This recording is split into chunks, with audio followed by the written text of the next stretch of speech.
নমস্কাৰ বন্ধুসকল, তো আমাৰ অসমৰ ঋতু কলিতাই দিগন্ত ভাৰতীৰ কেছটোৰ ওপৰত ৰিয়েক্ট কৰি আমাৰ শিল্পী সমাজক কিছু প্ৰশ্ন কৰিছে। চ' তেওঁনো কি ক'লে আপোনালোকে এটা সৰু ক্লিপ চাই লওক।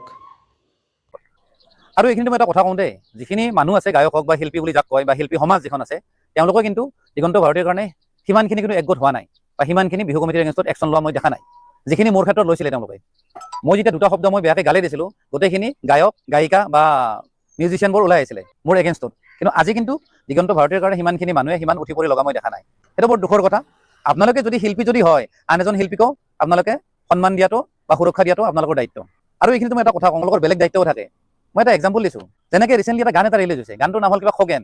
ঢেৰ বেয়া শব্দ, কি কি বেয়া শব্দ আছে আপোনালোকে মোৰ নেক্সট ক্লিপত আপোনালোকে গম পাব। আপোনালোকে অকণমান শুনক।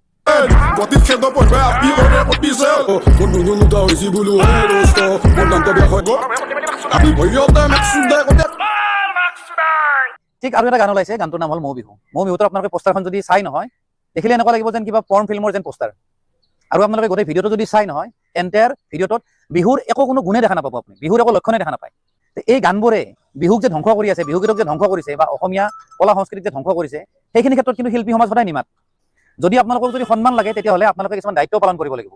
যদি বেয়া গান যদি ওলাইছে, যোনে কি নহওক, যিমান কি পাৱাৰফুল মানুহ নহওক বা যোনে কি নহওক, আপোনালোকে তেওঁৰ এগেইনষ্টত কেছ দিয়াটো দৰকাৰ বা তেওঁক প্ৰশ্ন কৰাটো দৰকাৰ যে আপোনালোকে এনেকুৱা ধৰণৰ গান কিয় ওলাইছে, আপোনালোক অসমীয়া নহয় নেকি? আৰু খগেন বোলে গানটো